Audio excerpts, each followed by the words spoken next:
You know, the story of world power is full of these incredible twists and turns. For most of human history, the center of the world, the real engine of progress, wasn't in the West at all. It was firmly in the East. But then, in just a few short centuries, that balance got completely flipped on its head. So how did Europe go from being a relative backwater to dominating a continent that had, for so long, led the way? Well, let's get into it. Just think for a second about some of the inventions that literally changed the world. I'm talking about things like paper and printing, which made knowledge available to everyone, or the compass, which, basically unlocked the entire globe for exploration, and of course, gunpowder, which completely revolutionized warfare forever. So, what's the connection here?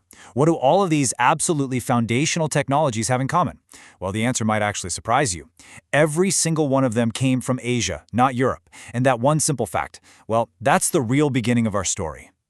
To really get our heads around this huge historical shift, we've got to go back to the beginning.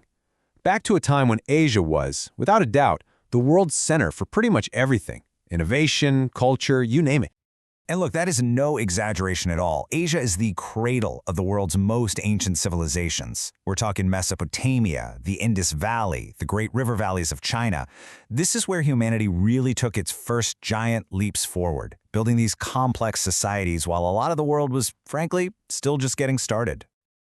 Just look at this. This is the ziggurat of Ur, in what is now Iraq. This incredible temple was built over 4,000 years ago. It's just a stunning symbol of the kind of architectural and organizational genius that was happening in early Asian civilizations. And the list of contributions is just staggering. All the world's major religions? Born here. Foundational sciences we still use today, like algebra, chemistry, and astronomy? They flourished here. And of course, Asia created the very first global trade network, the legendary Silk Road, which for centuries was this bustling highway of goods, ideas, and cultures. This timeline really puts it all into perspective. For thousands of years, you have these incredible empires thriving. You have explorers like Marco Polo who are just blown away by the wealth of the East. But then, look at what happens in the late 15th century. A new player arrives on the scene, by sea, and suddenly everything starts to change. And that brings us to Act 2, this pivotal moment of first contact. It's when Europe arrives and the great powers of Asia have to decide how to react. You know, timing is everything in history. When the first Portuguese ships showed up in India around the end of the 1400s, they didn't find the Asian empires at the height of their power. Far from it, they found them in a period of weakness, dealing with internal problems. And that created this little power vacuum that the Europeans were, let's just say, more than ready to step into. At first, it was all about business. Spices, silks, all those luxury goods. But Portugal's success, well, it didn't go unnoticed. Pretty soon, the Dutch, the English, and the French all wanted a piece of the action. They set up their own trading posts, and this competition for money quickly turned into a competition for power, as they started fighting each other and local rulers for control of the best ports and trade routes. Now, this is where it gets really fascinating.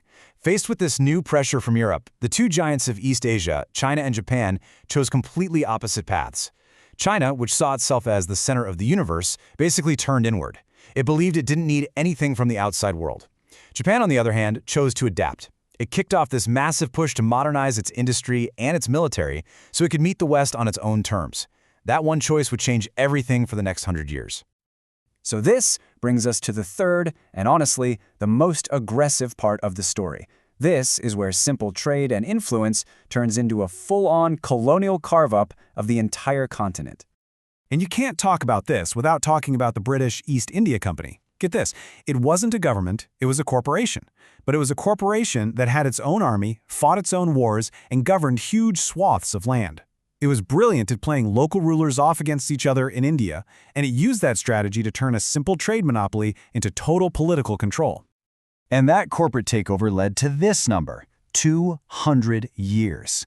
That's how long Britain ruled India. Just let that sink in for a moment. An entire subcontinent, one of the oldest civilizations on Earth, controlled by a foreign power for 2 full centuries. It really shows you the incredible scale of this colonial project.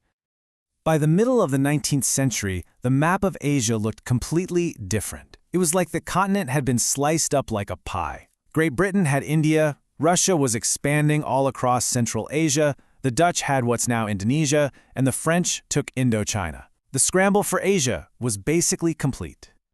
But here's the thing about empires. They don't last forever. And that brings us to our final act, the messy, complicated, and often violent end of colonial rule. The tide really started to turn after World War II. The old colonial powers were exhausted, broke, and they just didn't have the will to hold on to their empires anymore. The big moment, the one that really kicked things off, was India's independence in 1947. That was the first domino to fall, and it inspired independence movements all across Asia. But we need to be really clear about something. This wasn't some neat and tidy handover. As this quote says, decolonization was often incredibly violent. When the colonial powers left, they created these huge power vacuums, and that led to brutal civil wars and long, drawn-out conflicts, like the wars in Indochina that went on for decades. Freedom, it turns out, often came with a terrible, terrible price. So, today, the colonial flags are gone. The empires have retreated, but the legacy of that era, the borders that were drawn in European capitals, the economies that were built for extraction, the deep cultural divisions, all of that is still with us. Which leaves us with one final, really important question. Colonialism as a system might be over, but are its consequences,